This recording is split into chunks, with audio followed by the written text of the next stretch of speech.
Israel Gaza संघर्ष के नक्शे पर एक नई लकीर खींच दी गई है। इसे नाम दिया गया है येलो लाइन। पर यह सिर्फ एक लाइन नहीं है, ये एक नई ज़मीनी हकीकत है। एक ऐसी हकीकत जो शायद आने वाले कल को पूरी तरह बदल दे। तो चलिए आज इसी को समझते हैं कि आखिर ये है क्या और इसका मतलब क्या है। तो आज हम कुछ बहुत ज़रूरी सवालों के जवाब तलाशेंगे, जैसे कि आखिर ये लाइन क्यों और कैसे खींची गई, ज़मीन पर वहाँ के लोगों की ज़िंदगी पर इसका क्या असर पड़ रहा है, और हाँ, सबसे बड़ा सवाल, अब आगे क्या होगा। तो चलिए सबसे पहले उस घोषणा की बात करते हैं जिसने इस टेम्पररी लाइन को रातों रात सुर्खियों में ला दिया। सोचिए, इजरायली सेना का एक बड़ा अफसर उसी येलो लाइन पर खड़ा होकर ये बयान देता है। ये सिर्फ शब्द नहीं थे, बिल्कुल नहीं, ये इजराइल के इरादों में एक बहुत बड़े बदलाव का साफ साफ इशारा था।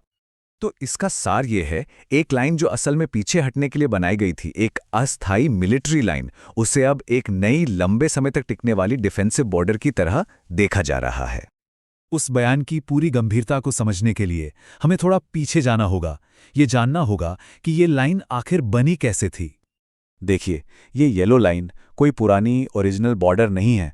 ये गाजा के ही इलाके के अंदर खींची गई एक बिल्कुल नई लाइन है। असल में इसका मकसद तो शांति की तरफ बढ़ना था, एक एक करके। प्लान ये था कि सेना 3 फेज में धीरे धीरे पीछे हटेगी और आखिर में एक इंटरनेशनल फोर्स को शांति बनाए रखने के लिए तैनात किया जाएगा। लेकिन असलियत क्या है?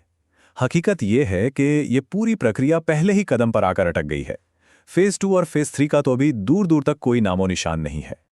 चलिए अब इन नक्शों और प्लान्स से आगे बढ़ते हैं और देखते हैं कि जमीन पर, यानी वहां रहने वाले लोगों की जिंदगी पर इस लाइन का असल में क्या असर हो रहा है। ये आंकड़ा सच में चौंकाने वाला है। इस येलो लाइन ने गाजा का 53% हिस्सा, मतलब आधे से भी ज्यादा इलाका, एक तरह से इजरायली कंट्रोल में ला दिया है। इसका सीधा सीधा मतलब यह है कि गाजा की जो पूरी आबादी है वो पहले से भी आधे से कम जगह में सिमट कर रह गई है। ये जमीन का बंटवारा लोगों की जिंदगी पर सीधा असर डाल रहा है। और ये जो नया बफर जोन बना है, ये भी हर जगह एक जैसा नहीं है। कहीं पर ये 1.5 किलोमीटर चौड़ा है, तो कहीं पर 6.5 किलोमीटर तक जमीन इसके अंदर आ जाती है। इसका मानवीय असर बहुत ही गहरा है। हजारों परिवार अपने घरों से बेघर हो चुके हैं। खेतीबाड़ी की ज्यादातर जमीन हाथ से निकल गई है और लोगों के आने जाने पर बेहद सख्त पाबंदियां हैं। ऐसे में दोबारा सब कुछ बनाने की बात तो बहुत दूर की लगती है। लेकिन रुकिए, इसका असर सिर्फ गाजा की जमीन तक ही नहीं है। इस एक लाइन ने, आप कह सकते हैं, पूरी दुनिया की डिप्लोमेसी में भी एक नई हलचल पैदा कर दी है। यहां पर आप देख सकते हैं कि हितों का टकराव कितना साफ है। इजराइल कहता है कि हमारी सुरक्षा के लिए जरूरी है, फिलिस्तीनी इसे अपनी जमीन पर कब्जा कह रहे हैं, और बाकी दुनिया को शांति की चिंता सता रही है। इन 3 अलग अलग सच्चाइयों के बीच कोई आसान रास्ता तो नजर नहीं आता। कानूनी नज़र से देखें तो ये लाइन एक ग्रे एरिया में है। इसे किसी भी इंटरनेशनल प्रोसेस के जरिए कोई मान्यता नहीं मिली है, कोई औपचारिक रूप नहीं दिया गया है। तो इन सब बातों के बाद हम पहुंचते हैं अपने सबसे अहम और आखिरी सवाल पर। अब आगे क्या हो सकता है? मोटे तौर पर देखें तो भविष्य के 3 रास्ते नजर आते हैं। पहला, कि यही लाइन अब नई परमानेंट बॉर्डर बन जाए। दूसरा, कि इंटरनेशनल प्रेशर काम कर जाए और वो शांति योजना पूरी हो।